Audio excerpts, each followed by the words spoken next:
NBA offseason officially went underway today, and we are seeing trades left and right flying in as teams are making moves and changing up their rosters. And we saw today two big trades fall down, with the Celtics make another move, shedding some salary, shipping away Kristaps Porzingis to the Atlanta Hawks in a 3-team deal, and the New Orleans Pelicans and Washington Wizards getting involved in an interesting afternoon trade, swapping CJ McCollum and Jordan Poole. So we're going to dive in and explore both of these trades here that broke down today, and how the NBA is really starting to shake things up here with this offseason, where I think it's going to be one of the most eventful offseasons going into date, with a lot of trades and with a lot of draft talk as well going into tomorrow.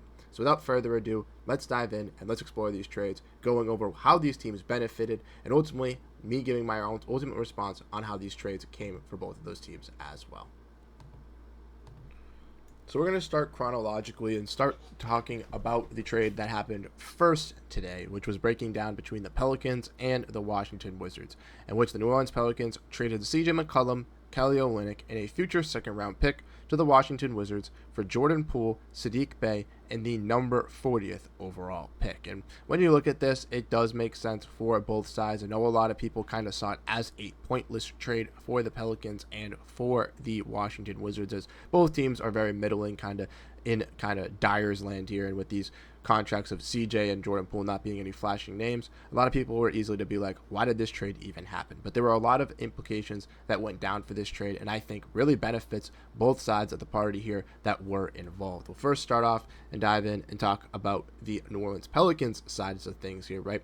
They went out and they acquired Jordan Poole, who I think arguably is the better player. The Wizards were known to be shopping Jordan Poole over these last couple of days here. It wasn't really that quiet. It had been talked about a little bit here, but the Wizards were ready to move on from this shooting guard here. He had a pretty solid season last year for the Wizards after not the greatest first year with this squad here, able to create his own shot and look pretty solid. But with this Wizards team kind of buying into this veteran case, similar to how the Portland Trail Blazers did alongside a guy in Drew Holiday. We're kind of seeing that similar with the Wizards as well. They did it in the trade deadline when they got guys like Chris Middleton, who they brought back on a player option, a guy in Marcus Smart, and now they're similarly doing it with a guy in CJ McCollum. But for the Wizards standpoint, or for the Pelicans standpoint here, they get a guy in Jordan Poole who's going to be a shot creator, and a guy who's ultimately going to be a little bit more impactful as a younger piece for them going down the line. The Pelicans here obviously are in no man's land here in the Western Conference, specifically a deep conference as well, and dealing with injuries. They can kind of take a risk or a flyer on a guy in Jordan Poole to really invest in him. They also get, alongside Jordan Poole, Saddiq Bey and the number 40th overall pick, and that is key for the New Orleans Pelicans. The New Orleans Pelicans traded for the Pacers already for pick 23. They have pick 7. They have pick 40. And this is a lot of ammo for the New Orleans Pelicans, in their opinion, to have that option to go out and even trade up in the draft. They've been linked to potentially being evolved around Ace Bailey. Maybe that's something we see the Pelicans do here as well. But Jordan Poole, in my opinion, is a risk that the Pelicans can take, ultimately, all due to the fact that they are, they're in no man's land, and they are getting a younger piece than CJ McCollum to maybe kind of reset this core and kind of try to reevaluate how this team can really get back into contention with guys like Zion Williamson, Trey Murphy, Herbert Jones, DeJounte Murray, and etc. I do think the fit of Jordan Poole alongside, again, DeJounte Murray is also a little bit better than CJ McCollum. CJ obviously is more of a bench guy compared to Jordan Poole, with him being a little bit older. He's also more of a smaller guard and plays a little bit more of the point guard, and I do think a guy like Jordan Poole can play that two-guard position alongside this Pelicans team. They also, like I mentioned, got Saddiq Bey, who was out for the entire year for the Washington Wizards with a torn ACL, but he signed a 2-year contract, which makes him able to be traded here. And for the Pelicans, he's going to be a solid swing forward that they can bring in and have adjust to their roster here to play alongside guys coming off the bench. I do expect Saddiq Bey to have a little bit of a bounce-back season, and that's going to be very interesting to see how he can add to that wing core alongside guys like Trey Murphy and Herbert Jones, because I do think as a stretch 3/4, playing, minutes as a 7th or 8th man, he can gain her some actual key role moments for this Pelicans team, but also could gain him as a potential flip asset down the line if he does look pretty promising and the Pelicans don't have a clear direction this year. Now, when looking at it from the Wizards' perspective as well, I also really like this move. Like I said, for the Pelicans, they get off a guy in CJ McCollum who's a little bit, or like I said, in the Wizards, they get off a guy in Jordan Poole who wasn't really fitting their culture or identity with their younger guys, what they were really leaning into. Sadiq Bey was a filler contract they brought in. And number pick 40, to be honest, doesn't really hold any value for a young Wizards team who already has a lot of young prospects. And 3 draft picks they took last year in Keyshawn George, in Bub Carrington, and also in Alexander Sarr. The year previous, they had Bilal Coulibaly. They have a young core already really identified. And for the Wizards, like I mentioned earlier in the video, they're really targeting these veterans. They went out and did that getting Marcus Smart. They went out and got that getting Chris Middleton at the trade deadline. And I do think this is another smart move for them, going out and getting a guy like CJ McCollum, who could once again add to the nature of being a good veteran guard presence, coming off the bench and giving them a little bit more of a lenient role. It also leans into the fact that with a guy like CJ McCollum coming off the bench for this Wizards team, this provides them the opportunity to go and prioritize another guard here in the draft and not feel like that they can't take that guard because they have Jordan Poole taking those minutes. I really do like the picks of Jeremiah Fears or Trey Johnson for this Washington Wizards team going into tomorrow, and I'm even higher on both of those selections. With my offseason breakdown with the Wizards, I've talked about those 2 guys for them, and I'm really, really locked in on both of those guys now for a team like the Washington Wizards to fill in for that Jordan Poole role, filling in alongside Bub Carrington and being that younger scorer. They realistically replaced that with getting in that.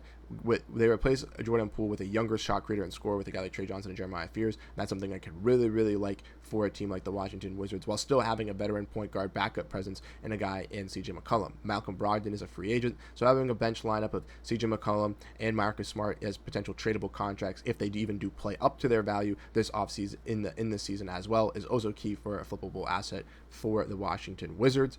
The Wizards are also getting Kelly Olynyk, who I don't know if necessarily is going to be here in Washington long term. He does have some bad quarrels with them from the past, from some playoff series with Boston. But Kelly Olynyk is obviously a great stretch 4, small ball 5.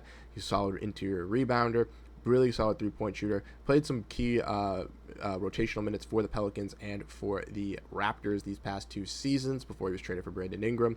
He's kind of a salary filler contract, maybe gets rerouted to another team if they do feel the confidence of bringing a guy like Kelly Olynyk in to their bench unit. But if he does stay in Washington, he could be another flippable asset down the line, or could be another key building block for this team in that front court alongside guys like Alexander Sarr and whoever they else prioritize in free agency going down the line. Personally, like I said, when you look at this trade, a lot of people are going to be like, what the hell? Why did this trade even happen? But I really, really like this move for both teams. The Pelicans get a guy in Jordan Poole who's going to fit better for their timeline, and they can take that risk of taking a young guy with little experience because, like I said, they're in the middle of no man's land here going in the Western Conference. Take a flyer on a guy. If it works out, it pans out. That's how you're going to build as a small market team in New Orleans. And obviously, CJ McCollum was an expiring contract that you necessarily didn't need because you don't need the veterans to compete in the Western Conference, because you're not going for that because you already lost Brandon Ingram and you're trying to set some salary as well.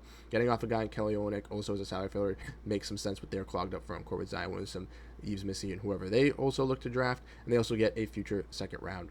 And the Wizards also get a future second round pick.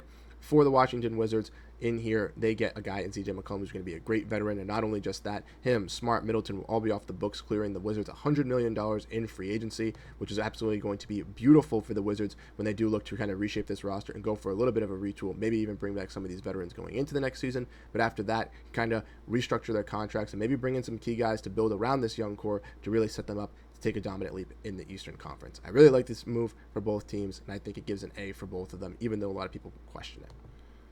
And the next move, which was also a shocker, right? Brad Stevens came through last night and gave us an absolute bombshell, which we made a video on talking about Drew Holiday going to the Portland Trailblazers, and he shed some salary once again and did it in a way that not many people thought was going to be possible by trading basically Kristaps Porzingis and ducking the apron altogether. A lot of people, including myself, who followed the Celtics thought that maybe Sam Hauser would still have to go, and there's still some options for the Celtics, right, which we'll get into in a little bit. We look at their breakdown as Shams Charania just a couple of minutes ago was on ESPN late night giving some talks about the Celtics, so we'll dive into that. But this trade was absolutely insane. Brad Stevens in 24 hours makes 2 big moves that help the Celtics drop below the second apron here going into the season. With trading away Kristaps Porzingis to the Atlanta Hawks, the Hawks are sending two players away, Terrence Mann and Georges Niang. Georges Niang going to the Celtics and Terrence Mann going to the Nets. So we're going to break down and look at this trade in hindsight. First player that we're going to be discussing and looking at, obviously, is Kristaps Porzingis. He is going to be absolutely amazing for the Atlanta Hawks. Now, as we know with the Celtics, with Jason Tatum going down, salary cap implications, how the second apron works, they needed to shed this salary, and this was the ways that they were going to do it. They're not going to trade Jaylen Brown. They're not going to trade Derek White, which we can get into a little bit, who they could potentially trade to shed even more salary just in a little bit. But Kristaps Porzingis, like I said, was one of those next dominoes to really come and fall. We had heard through the rumblings that he was going to be on the trade market, and he was available. Atlanta was one of those teams that was not mentioned, once again, similar to Drew Holiday with the Portland Trailblazers, which is very key to notice, with Brad Stevens to, once again, when you hear the rumors about the Celtics, do not pay attention to names of teams, because he is going to just absolutely just come out of nowhere and just do a random trade. And that's what he did with the Atlanta Hawks. Atlanta, a team that was interested in moving up to top 5 potentially in the draft, maybe pivoted and found out they couldn't do that and went and got a guy in Kristaps Porzingis who could be that dominant center alongside a guy in Trae Young. I'm really, really interested to see this pick and roll, pick and pop with this duo. And Atlanta gets a guy in Kristaps Porzingis who they can, one, take the salary on, which is very, very key, and two, if he develops and plays a good piece, they got him on a great value. Terrence Mann and Georges Niang were two filler contracts that they got in deals for. Karis LeVert was sending out DeAndre Hunter to the Cavs in the deadline, and Bogdan Bogdanovic for Terrence Mann. Those contracts meant nothing to this Atlanta Hawks team. So they sent out two contracts that didn't mean anything to really buy low on a guy in Kristaps Porzingis who could potentially sign a long-term extension with a team in Atlanta that has the salary implications to be able to do so, with younger guys like Dyson Daniels, Zachary Zarche, Jalen Johnson, to really build this core around this team. And if you look at the Hawks now in a weekend Eastern Conference, I still don't think they're, a top 3, top 4 team, but they are pushing to be a top 5, top 6, top even 7 team in the Eastern Conference, looking pretty dominant here with Trae Young, Dyson Daniels, Jalen Johnson, Onyeka Okongwu, Zachary Zarche, Kristaps Porzingis, and many, many more. They have two TPEs available as well that they can use dating back to last season, and I wouldn't be shocked if they do try to go out there and try to acquire another $20 million player to this roster to once again beef it up, make it a serious, dangerous part in this Eastern Conference. The Hawks were pretty dangerous when they were healthy, got into some injuries last season, but we'll definitely keep an eye out with Kristaps Porzingis in them. I really like the fit for Porzingis. Unfortunately, business is business. I did not want to see him leave in Boston. I wish that they could have kept him and extended him long term, but as we all know, with the new CBA, that's just not going to happen, so they had to move off of him. And I do think for the Atlanta Hawks, getting a guy like Kristaps Porzingis for what you had to give up, you did have to give up pick 22 as well, which is a first, but I still think those two players and a first for Kristaps Porzingis is still a great buy for the Atlanta Hawks if he's 100% and he could be that guy still. Now for the Nets, we'll keep it short and sweet. They get into this deal because the Celtics, once again, don't want to take that much salary on. The Celtics could have taken on Onyeka Okongwu and Terrence Mann, try to find a way to flip Terrence Mann down the line.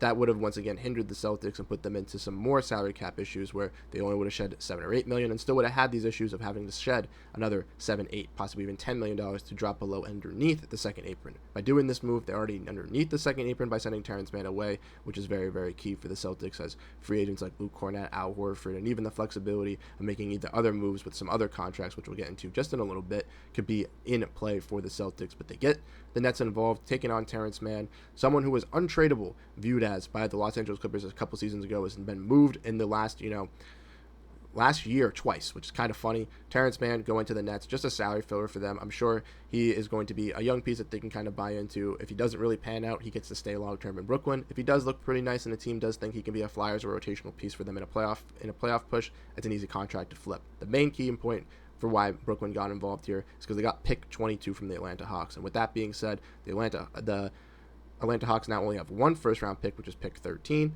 but the Brooklyn Nets have 5 first-round picks, and that is very, very key. The Brooklyn Nets have been already a team to keep an eye on potentially trading up, and with acquiring pick 22 here alongside having multiple picks around that range, alongside pick 8, I do see that this Nets team trying to trade up and trying to get an additional lottery pick or pick right outside the lottery to help bolster this team and set them into this new direction that they want to get into. So I really like this move for the Nets as well, as that gives them that possible flexibility by getting involved in this deal.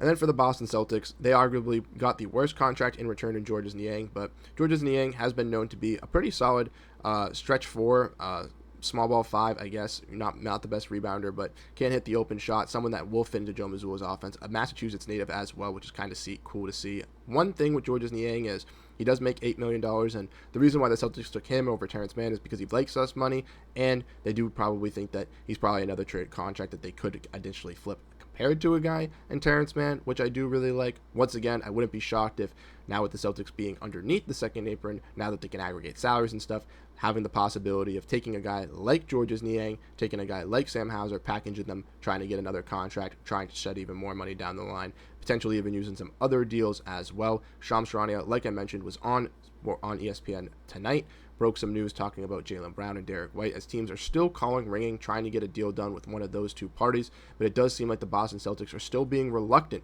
on trading those two guys unless they get a massive overhaul or offer. He was saying that teams are probably giving those offers, but he still knows that the Celtics are not budging, and signs are pointing that the Celtics will not budge on these guys once again unless they get a massive offer. It is known to be mentioned as well that he did say that contracts like Anthony Simons and Sam Hauser, one that the Celtics just got yesterday in a Drew Holiday deal, could also be monitored as also trade pieces for the Celtics to continue to drop below the apron. Celtics move off, I believe, another $10 or $15 million. That allows them to drop below fully underneath the first apron and allows them to have every basically availability with being into the taxpayer mid-level, which allows them to flexibly be able to bring back guys like Luke Cornett, Al Horford, and etc., which will be very, very key for the Celtics. Once again, Niang could be a filler piece as an 8th, 9th man. He is on an expiring deal, so he could be gone, but he could also be flipped in another deal for the Celtics, so I wouldn't be obviously putting Georges Niang into any Celtics jersey swaps at the moment due to the fact that he could still be on his way out, potentially in a solo deal or packaged in another deal. But for the Celtics here, their main goal, once again, is shedding that salary, and Brad Stevens pulled off a miracle here, being able to net 3 second-round picks here, 2 in 2031, 1 from Portland, 1 from Atlanta here. But not only just that, was able to get off 2 big contracts in Drew Holiday and Kristaps Porzingis that many people thought the Celtics would have to attach assets to get off of. Not only did the Celtics not have to do that, but they got assets in return while doing so, while also making the big smart moves and shedding that salary. I'm very, very proud of Brad Stevens. I'm very happy for what this Celtics team has been able to do. And once again, I like this trade from all angles here for all of these teams. I think that for the Boston Celtics, they get to do what they want to do, shed some salary, focus on retooling this roster without Jason Tatum. The Hawks take a little bit of a risk buying into Kristaps Porzingis, but if that risk pays off, man, is he going to be electric alongside Trae Young, and I can't wait to see what that's going to look like in Atlanta. And the Nets obviously get involved to get another first-round pick with obviously the incentive of trading up. Very, very key for them as well. Like I mentioned, the NBA is shaking up. We are seeing trades left and right. We've had not only just these 2 trades today, but the Anthony Simons trade the day before, the Kevin Durant trade on Sunday, the Desmond Bane trade the Sunday before that. There are multiple moves happening, and with the draft being tomorrow, I only suspect there's going to be more movement with teams throwing away contracts, trying to move up the ladder, potentially even more trades down the line, and then after the draft, we're also going to see more moves involving other superstars, which is another thing to keep an eye on. So if you want to stay up to date on everything revolving around the NBA, it might not come out immediately, because I'm doing other work around the draft period time here. It's going to be very busy with my other places that I do work, but I will get out videos for you guys on the trades. I'll get videos on the draft prospects that I like, with the winners and losers of the draft, and overall we're going to have a bunch of off-season content going over team breakdowns once again when the season gets closer, looking at free agents, looking at everything revolving around the NBA. So if you want to stay up to date on everything, make sure to hit the subscribe button. Let me know your thoughts down below in the comment section. I appreciate you all once again, and thank you guys so much for tuning in. Catch you guys in the next one. Have a great rest of your day, and peace out.